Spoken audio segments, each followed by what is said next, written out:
I started writing songs in the Bonzo Dog Doodah band.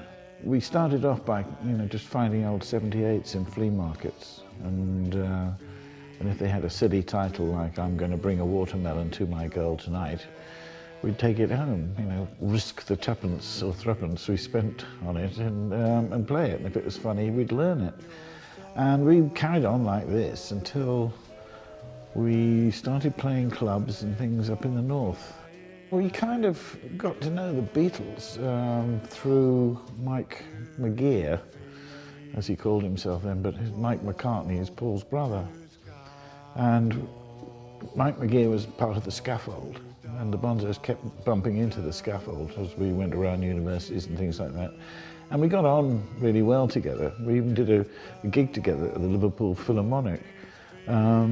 And so Mike suggested, when Paul decided he was going to become a film director and make Magical Mystery Tour, he said, well, why don't you get the Bonzos in there, And in fact, Viv, I think, had met John beforehand.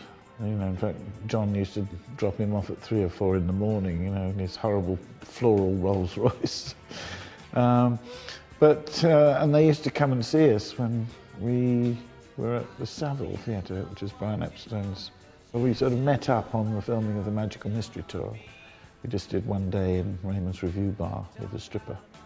So that, yes, the relationship with the Beatles was always kind of friendly, because, in a way, we weren't any kind of threat to them. I mean, the way that, because we were taking the mickey out of the music business, and of course they liked a good laugh themselves, and they took the mickey out of themselves. Viv mentioned that our manager was also our producer, was a bit of a clock watcher. And after 3 hours, he had this theory that no one took more than 3 hours to make a track. So, having explained all this to Paul, and the fact that we had to go and make this wretched single, Paul said, well, I'll come and produce it for you. So we went back to the management and said, okay, we'll do the single, but we don't want you to produce it.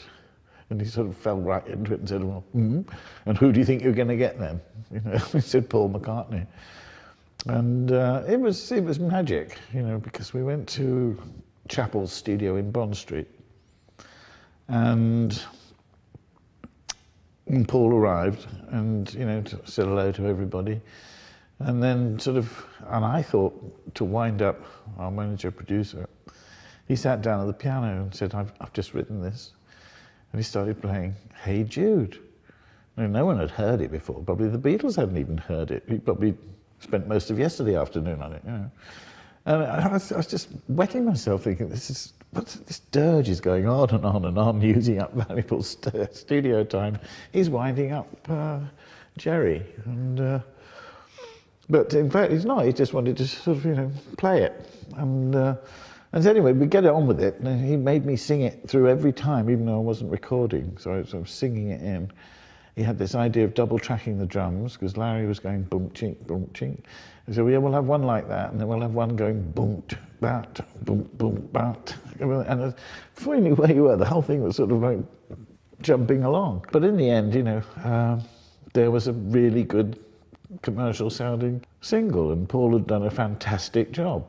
And at least the management was thinking, well, at least we've got Paul McCartney's name on it, and this is where we hit him really hard and unkindly. We said, well, no, we don't want Paul's name on the record. We have any success, it's not to be on the coattails of anybody else. So we said, oh, God, and what are you going to call him then? We suggested the name Apollo C. Vermouth. And Paul said, yeah, right, yeah, I'll be Apollo C. Vermouth. And blow me then, the record came out like that, produced by Apollo C. Vermouth.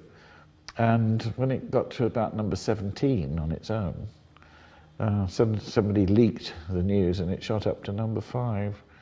But it never got to number 1, but it sold an amazing amount of records, over 250,000 in the UK. So we did it, they're right, we've done it now. And by the time of the second series, 1969, we went to America twice. We made 13 Do Not Adjust Your Sets. We made 2 albums.